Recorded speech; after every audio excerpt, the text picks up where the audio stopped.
¿no? Siempre un hilo de poder, el cuidado, la preparación, la formación de la iglesia, y nosotros como pastores tenemos esa tarea que el Señor nos mandó, ¿no? Y es un privilegio poder compartir la palabra, y siempre está enfocado en este punto, ¿no? De formar y hacer discípulos.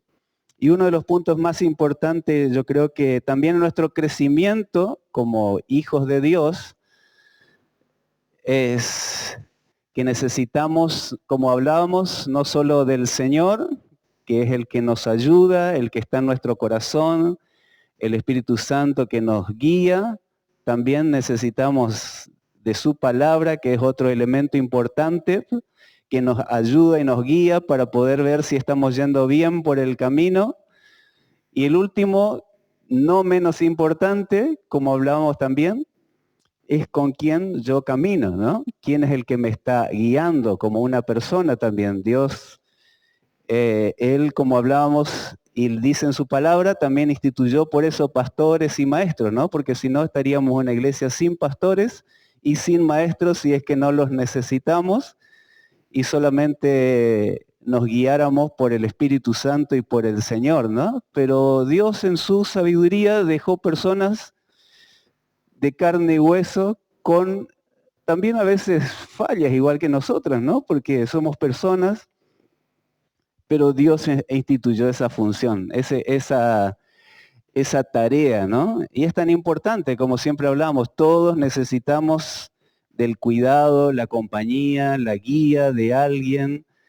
Es así que vinimos a este mundo, ¿no? Nadie se preparó la mamadera solo, nadie se cambió el pañal solo, sino que tuvimos un papá y una mamá que con mucha paciencia, nos limpiaron, nos cuidaron, nos corrigieron, hasta que ahora ya lo hacemos solos, ¿no? Algunos todavía no. A algunos les gusta ir a que la mamá le mime todavía, ¿no? Pero el plan es que podamos desarrollarnos y crecer. Así que ligado con este asunto, con este tema, quiero yo seguir compartiendo, ¿no? Antes quiero compartirle acerca de, ahí sí tiene Mayra esta imagen, hay una historia que les quiero contar. No está en la Biblia, no está en la Biblia. Pero esta es una fábula, no sé si los chicos ya lo escucharon, la fábula del buey y del asno. Dice que había un estanciero, un granjero, tenía estos animales en su granja, ¿no? El buey y el asno los tenían ahí en su chacra. Y hubo una conversación entre el buey y el asno, no sé si ustedes conocen esta historia. Pero dice que el buey, después de haber trabajado, viene y estando conversando con el asno, le dice, mira, dice, te tengo una envidia. Dice, empezó a hablar el buey, ¿no? El toro. Dice, te veo cómo tenés tiempo para descansar y lo poco que trabajás.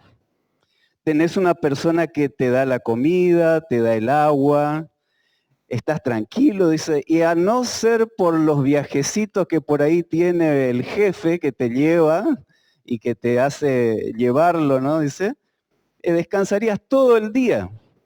Así que te tengo una envidia, amigo, le dice el buey, ¿no? Al asno.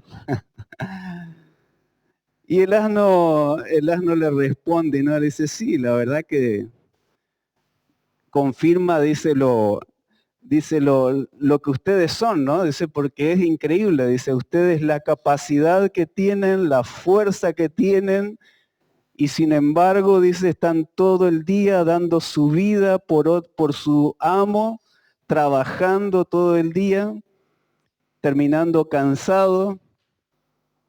Dice, realmente, dice, ustedes no disfrutan de el potencial que ustedes tienen, le dice el asno, ¿no? Y entonces el buey le dice, sí, la verdad, dice, yo trabajo todo el día, me pegan todo el día, vengo cansado todo el día y apenas me queda fuerzas, ¿no? Entonces el burro le dice, ¿y por qué no pegás unas patadas y un alarido, un relincho, lo que sea, como que hace el buey, no sé cómo hace? Dice, y te sentás y te empacás y te quedás ahí. Probá a ver. Entonces el otro día dice que el buey hace eso. Dice, cuando comienza lo enganchan para trabajar, dice que pega unos con su cuerno por un lado, unas patadas, un relincho, un mugido, y se siente y se empaca y no quiere moverse. Entonces el dueño dice, le llamó la atención, ¿no? Y entonces consultó al veterinario a ver qué le pasaba y pensó, bueno, debe estar enfermo. Así que bueno, lo dejó, consultó con el veterinario y el veterinario le dice, bueno, déjalo a ver, lo vamos a ver. Mientras tanto usa el burro. Así que bueno, le tocó al burro ahora trabajar, lo enganchó al arado y empezó a tironear el burro y empezó a cobrar él y o sea, a trabajar él todo el día. Y vuelve a la noche cansado el burro y le ve el buey que llega el burro al corral, ¿no?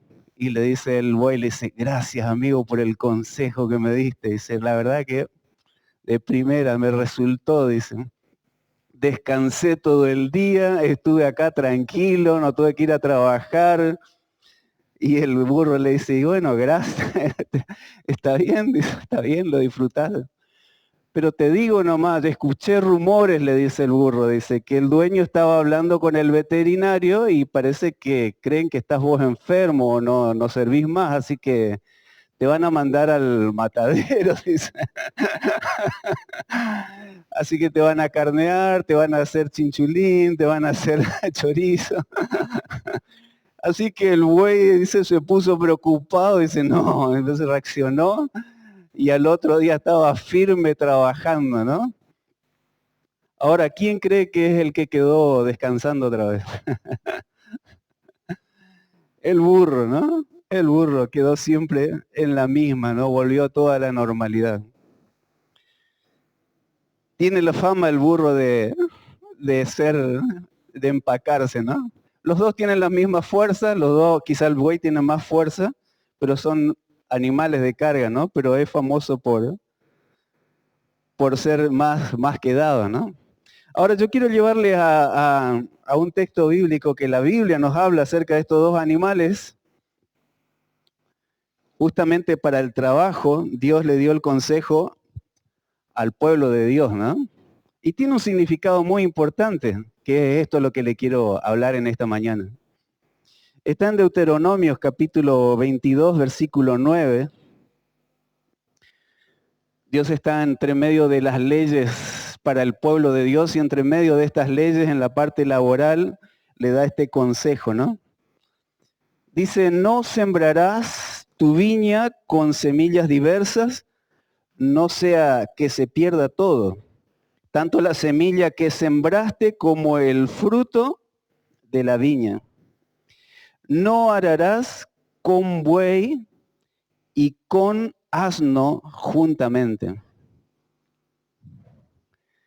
El consejo bíblico y el consejo que está en la ley de Dios dice esto, ¿no? No vas a trabajar y ponerlos a trabajar los dos juntos, ¿no? El buey y el asno. Es que el buey y el asno, como ustedes ven quizás en la imagen anterior, uno que no tienen la misma altura y otro que el yugo que llevan no va a coincidir, ¿no? Y van a tironear diferente. No solo que son diferentes, sino que también, como leíamos en esta fábula, uno por ahí se empaca, pero el otro es uno que le mete al trabajo y no para y va al frente, ¿no? Así que si se te empaca el burro, ¿qué hacemos? El buey va a tener que arrastrar el burro, ¿no?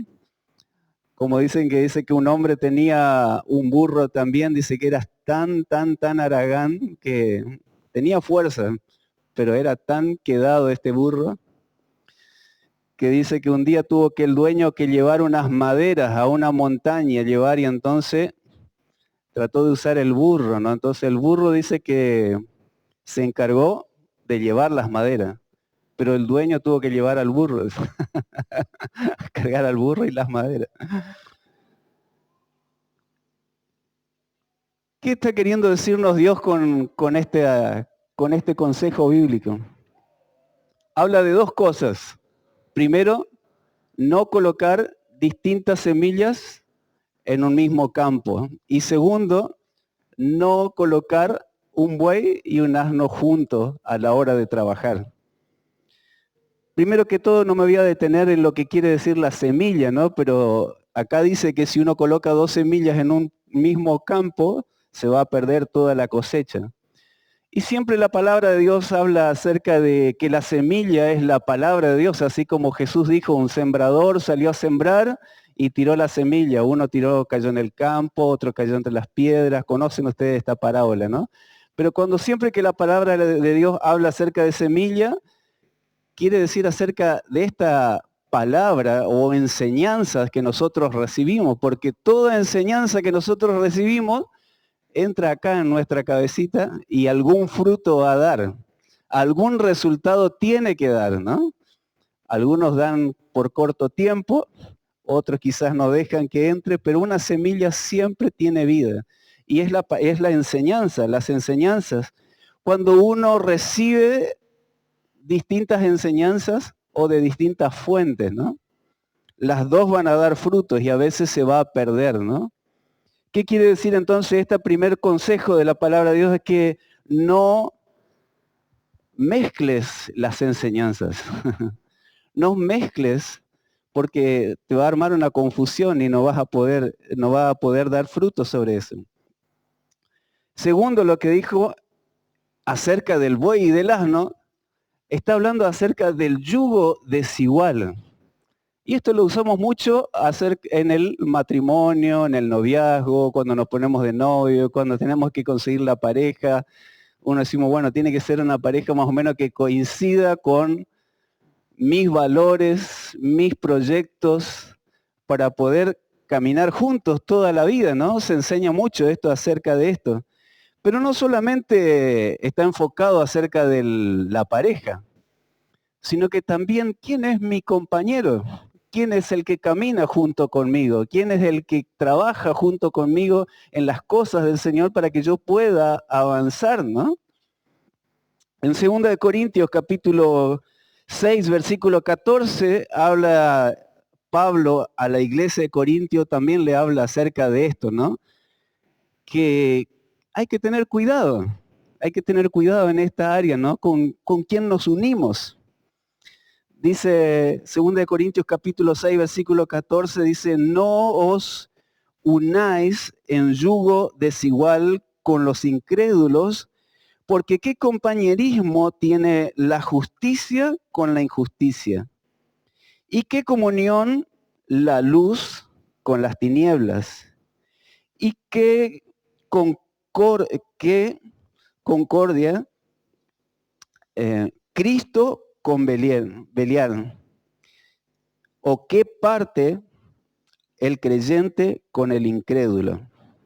Está haciendo varias comparaciones, ¿no? Cosas que no se mezclan.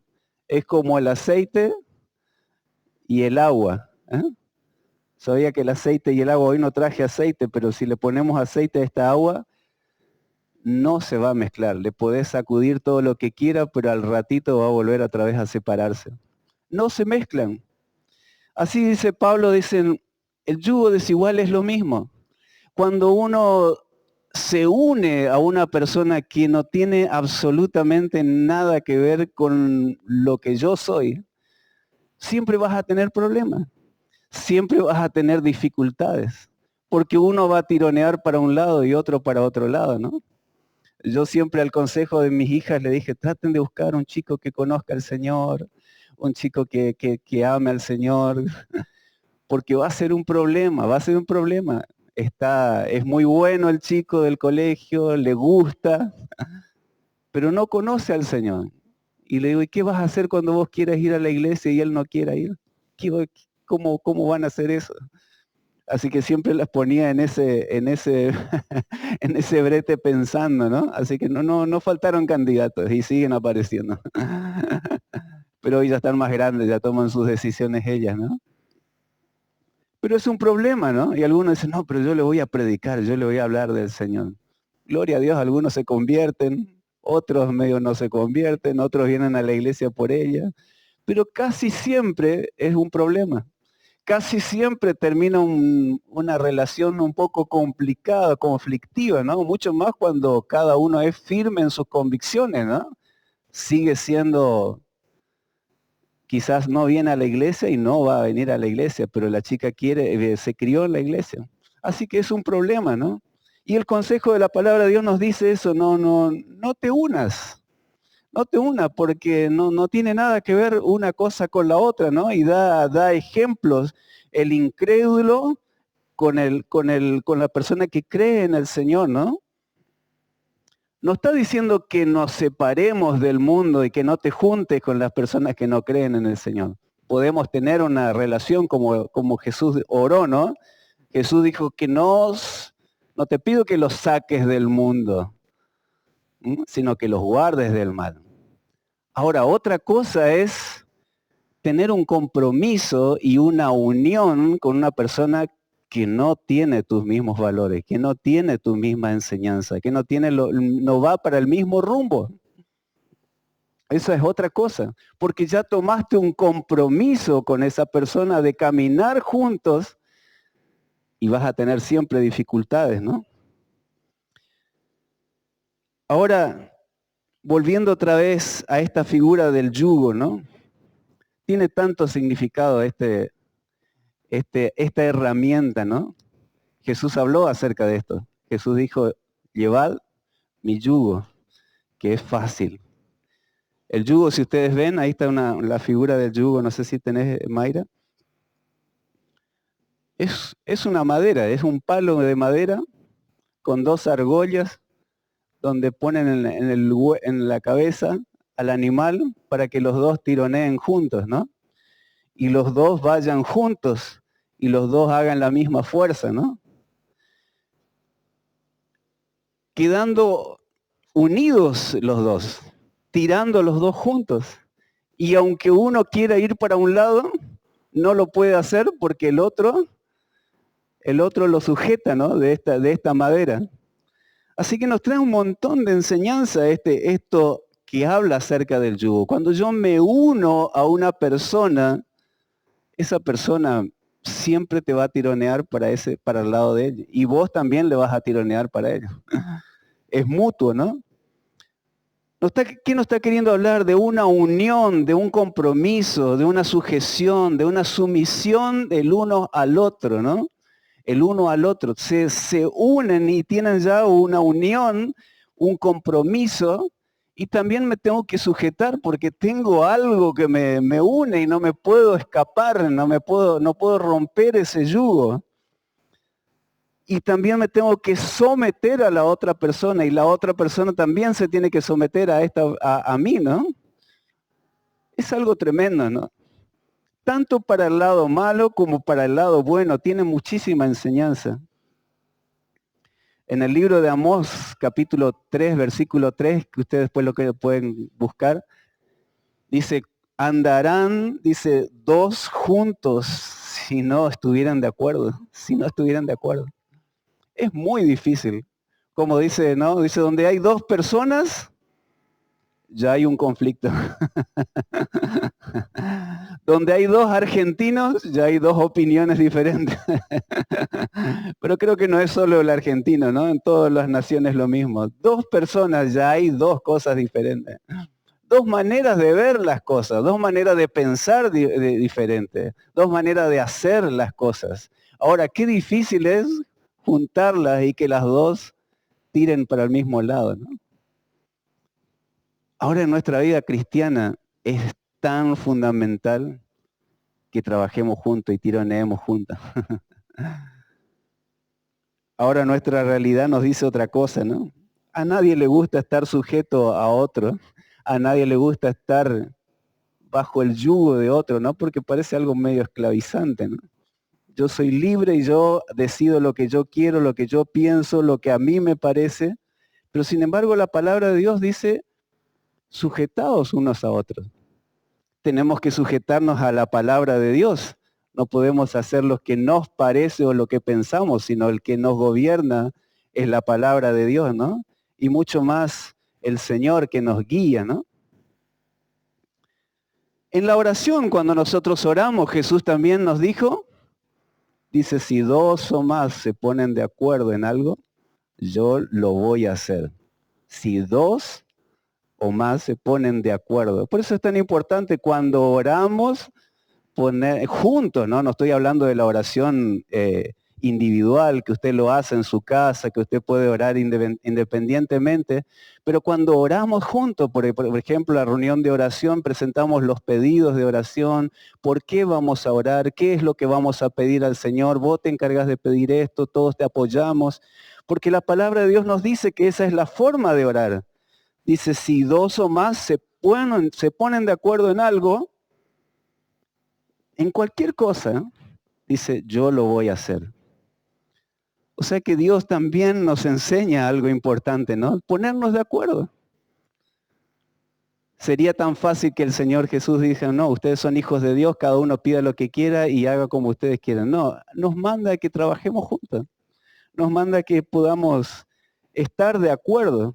Y yo creo que esa es una gran bendición, ¿no? Es más, Jesús oró para que podamos ser uno. La unión entre los hijos de Dios es fundamental, es fundamental.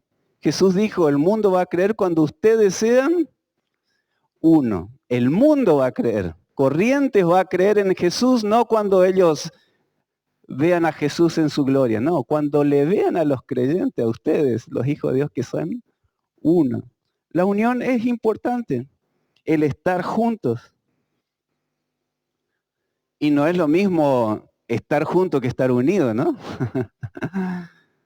En Pentecostés, cuando cayó el Espíritu Santo, dice, sobre el aposento alto, la palabra de Dios que dice en Hechos capítulo 2, dice que estaban juntos, y no termina ahí, y unánimes, juntos y unánimes. Es algo tan importante para que Dios se manifieste. Podemos estar un montón de gente, pero no estamos unánimes, no tenemos el mismo sentir, no tenemos el mismo pensamiento, no tenemos los mismos objetivos, pero dice que el Espíritu Santo cayó en esta gente que estaba orando, esperando al Señor Jesús, todos tenían el mismo objetivo, el mismo, oraban por eso, porque Jesús le dijo, vayan y esperen ser llenos del Espíritu Santo y ahí ustedes me van a ser testigos. Así que ellos clavaron rodillas, se juntaron y su oración era esa y todos juntos oraban por lo mismo. Y cuando Dios vio que estaban todos no solo juntos, sino que también uno, siendo uno, con un solo objetivo, ahí cayó el Espíritu Santo. ¡Puf! Qué tremendo es esto. El poder de la unidad es tan increíble. Algo tan importante. No es lo mismo estar juntos que unidos. Ahora, tampoco no es lo mismo, y esta es una palabra que nos cuesta, ¿no? Estar sometido que estar sujeto. Yo puedo, ¿a qué se refiere cuando uno escucha nomás la palabra que es un sometido, ¿no? Generalmente cobramos nosotros los varones en esta palabra. Ah, mira, las chicas dicen, no, nosotros también. Pero el orgullo del varón no quiere ser el dominado, ¿no? Ah, tenés que pedirle permiso a tu señora, así que no te dejas salir. Para el varón es lo peor que le puede hacer, ¿no? El peor chiste que le puedes hacer, ¿no? Ahora tenemos la cena de varones, así que quiero verlos. Pero sometido, esta palabra sometido como que no nos gusta, ¿no? Es como una persona que está ahí agachando la cabeza. Es muy diferente de la palabra sujeto. Por ahí la palabra, la mujer lo vive más, ¿no? Estoy sujeto a mi marido, como dice la palabra de Dios, ¿no? Pero sabe que sometido viene más de que una persona pueda estar obligada o bajo una imposición, ¿no? Está sometido, está aprisionado por una obligación. Pero sujeto, yo estoy sujeto, estoy prendido, es una decisión voluntaria. Yo decido sujetarme, yo decido ponerme bajo, caminar junto o ponerme junto con mi hermano y caminar y tironear juntos. Yo me sujeto a la palabra de Dios. Nosotros debemos sujetarnos, ¿no? Yo decido sujetarnos. Yo leo la palabra de Dios y la palabra de Dios me dice, así es como tenés que conducirme. Y yo no lo estoy haciendo, entonces yo tengo que evaluar y decir, bueno, ¿lo voy a hacer como a mí me parece o como Dios me manda que tengo que hacer las cosas? Nos sujetamos voluntariamente, nadie nos obliga. El seguir al Señor lo hacemos voluntariamente, uno decide seguir a Cristo. Jesús le dijo, el que quiera ser mi discípulo, tome su cruz y sígame. Él no le obligaba a nadie. Es más, en un momento Jesús le dijo, vio que la gente se estaba yendo y le dijo a sus discípulos, dijo, si ustedes quieren, pueden irse también. Nunca Jesús nos tiene obligado a nadie. Pero nosotros decidimos voluntariamente seguir a Cristo, ¿no? Es muy diferente ser una persona sometida que una persona ser sujeta. Yo creo que la religión nos hizo tanto daño, ¿no? La religión mala, ¿no? La religión buena, ¿no? La religiosidad, ¿no? Cuidado que no te vea el pastor. Cuidado que no te vean los hermanos. Cuando usted se está cuidando es porque usted ya está haciendo macana. Pero cuando uno camina en libertad y camina tranquilo, no se anda escondiendo de nadie. Porque uno sabe a quién obedece, ¿no? A quién sigue. La palabra de Dios nos enseña a que tenemos que estar sujetos unos a otros. Si leemos todo el Nuevo Testamento, las cartas del apóstol Pablo, continuamente habla acerca de esto, ¿no? En Efesios, por ejemplo, capítulo 5, versículo 21, dice, estén sujetos los unos a los otros por reverencia a Cristo. Ahí habla acerca de las esposas, por supuesto, está hablando del matrimonio. Pero es una figura también espiritual, ¿no? Efesios capítulo 5, versículo 21. Sigo leyendo, dice, las esposas deben estar sujetas a sus esposos como al Señor. Este versículo no lo quise sacar porque... no.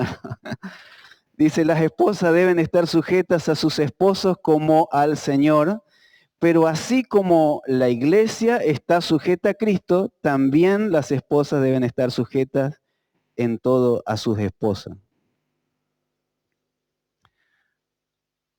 Aunque de vuelta está hablando acerca del matrimonio, está hablando también acerca de la iglesia, porque es la figura de la relación de la iglesia con Cristo. La iglesia es el cuerpo de Cristo, ¿no?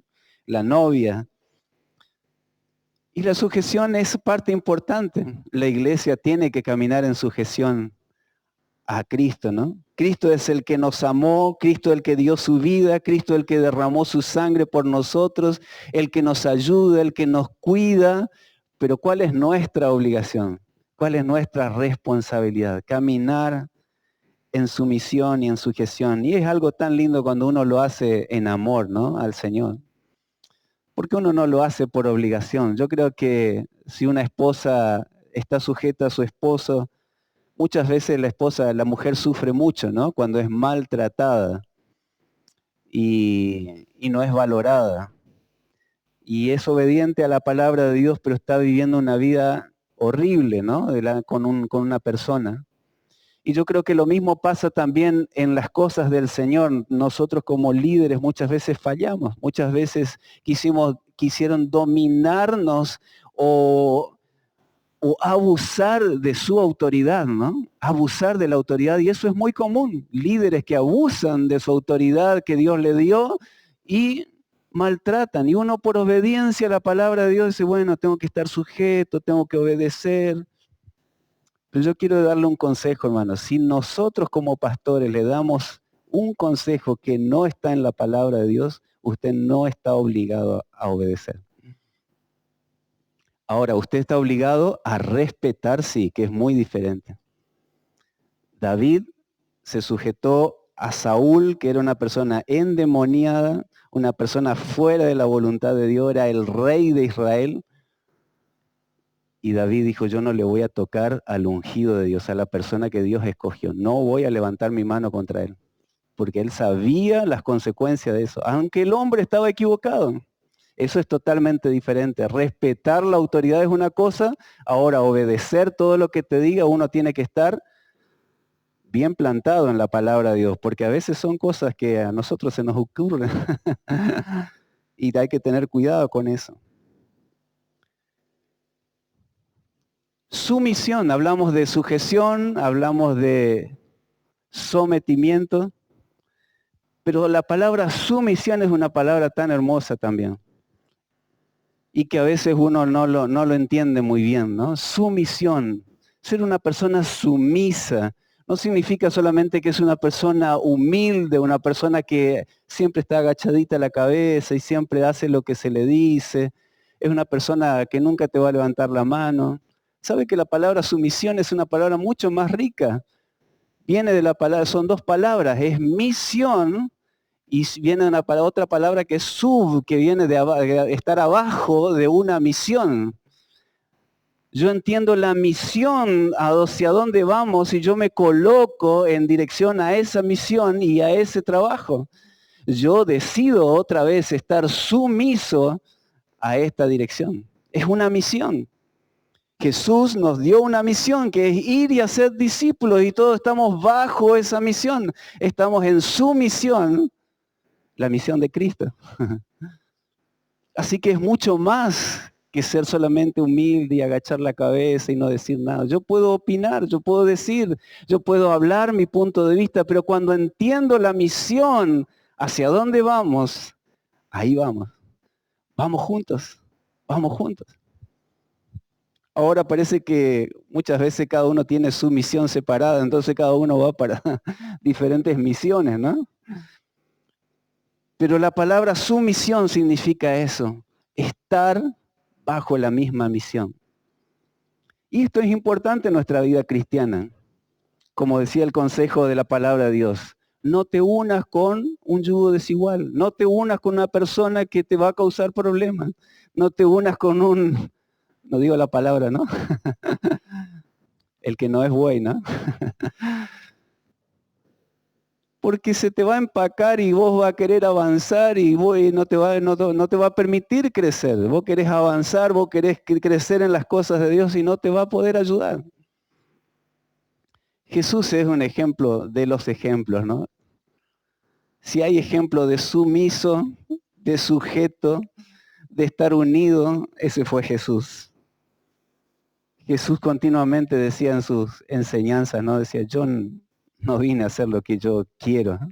Y él era Dios, él era el Hijo de Dios. Tranquilamente él podía hacer lo que él quería, hacer milagros y hacer espectáculos y hacer como el superhéroe. Pero Jesús dice, yo no vine a hacer lo que yo quiero. Lo dice varias veces en el libro de San Juan, después usted quizás lo puede leer. Dice, yo no puedo hacer nada por mi propia cuenta. No trato de hacer mi voluntad, sino la voluntad del Padre, de aquel que me envió. En Juan 6:34 también dice, porque yo he descendido del cielo no para hacer mi voluntad, sino la voluntad del que me envió. Continuamente Jesús marca esto, ¿no? Y se ve en su conducta, se ve en su manera de ser. Fue la persona más extraordinaria, pero ¿por qué era Jesús así? Porque estaba con una unión perfecta con su Padre y no vino a hacer lo que a él se le ocurría, sino que vino a hacer lo que su papá le envió. Es más, todos conocemos esa lucha quizás interna que él tuvo, ¿no? En el momento de ir a la cruz, y dice que él oraba y su sudor era como gotas de sangre, ¿no? O sea que el sufrimiento y la agonía era terrible. Él sabía lo que le esperaba en la cruz y en su oración él lo dice y muestra su parte humana, ¿no? Su parte como ser humano, como usted y yo. Dice, si es posible, pasa de mí esta copa, pasa de mí este sufrimiento. Si es posible, por favor. Pero aclara Jesús y dice, pero no se haga lo que yo quiero, sino lo que tú quieres. Y qué tremendo ejemplo de Jesús, que la voluntad de su Padre era que vaya a la cruz. Ahora es triste ver cuando un hijo de Dios ve que Dios no le respondió y encima se le empeoran las cosas. Son más sufrimiento. Se empieza a enojar con Dios, con la iglesia, con todo el mundo, no viene más, no se congrega más, no tiene ganas de leer la Biblia, no busca más al Señor, habla mal de todo el mundo. Imagínense si Jesús se hubiera hecho eso. Me mandaste a la cruz, todos me negaron. Conocí personas que pidieron oración por su familia, que estaban con cáncer y no se sanaron, murieron. Su mamá, y quedó un dolor en su corazón que no lo podía superar y nunca más volvieron a la iglesia, nunca más. Y uno de los motivos era, dice, que Dios no me respondió lo que le pedí. Qué tremendo es cuando uno no acepta la voluntad de Dios, no acepta estar sujeto a lo que Dios quiere, ¿no? No digo que Dios quiera sufrimiento, pero a veces Dios trata con nosotros, ¿no? ¿Por qué Jesús nos enseñó a orar y cuando le pidieron los discípulos que el Señor enséñanos a orar? Y Jesús que le dijo, ustedes van a orar así. Comenzó con el Padre Nuestro, pero después la segunda parte dice, venga tu reino, hágase tu voluntad, como en el cielo, así también en la tierra. Él nos enseñó y nos enseña con su ejemplo a estar sujetos a Él. Ahora, todo esto no tendría sentido si solamente lo entendiéramos, sino que también podamos estar unidos, como dice la palabra de Dios, no por obligación y no porque yo entiendo, sino en amor. Y eso lo dice muy claro el apóstol Pablo en Colosenses, capítulo 2, versículo 2. Pablo da varios consejos a la iglesia, pero termina diciendo, dice, para que unidos en amor sus corazones sean reanimados hasta lograr todas las riquezas de la plena certidumbre de entendimiento para conocer el misterio de Dios, es decir, Cristo mismo. Digo esto para que nadie los engañe con falsos argumentos persuasivos. Colosenses capítulo 2, versículo 2. Unidos en amor, unidos en amor. El vínculo perfecto, lo dice en otra parte. El amor es el vínculo perfecto.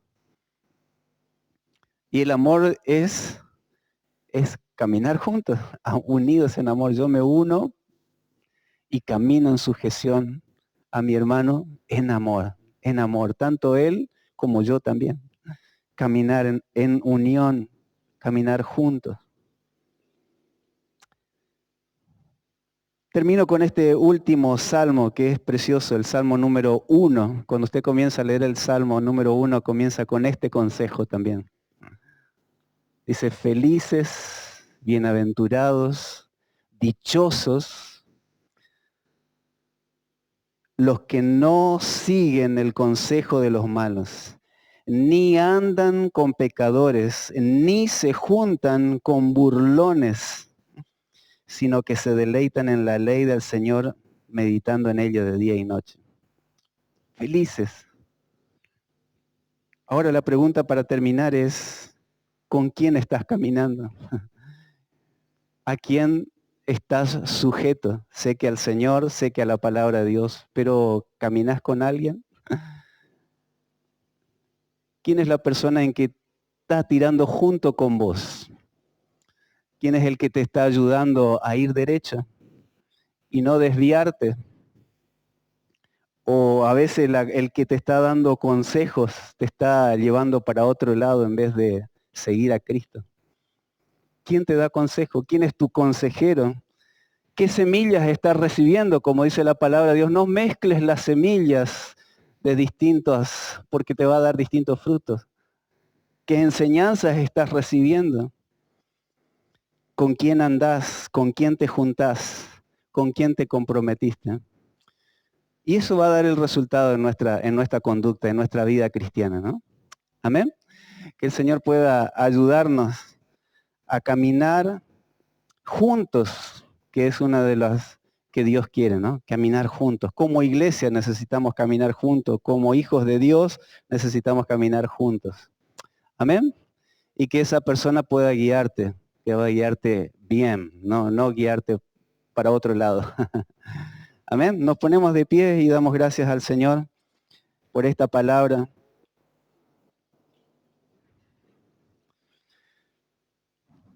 Quizás en esta semana tengas muchas decisiones que tomar en tu trabajo, en tu carrera, en tu vida personal. Pero yo te animo a que no solo busques ayuda con personas amigas tuyas, sino busques buenos consejeros, personas que estén parados en la palabra de Dios y que te puedan guiar en tomar una buena decisión.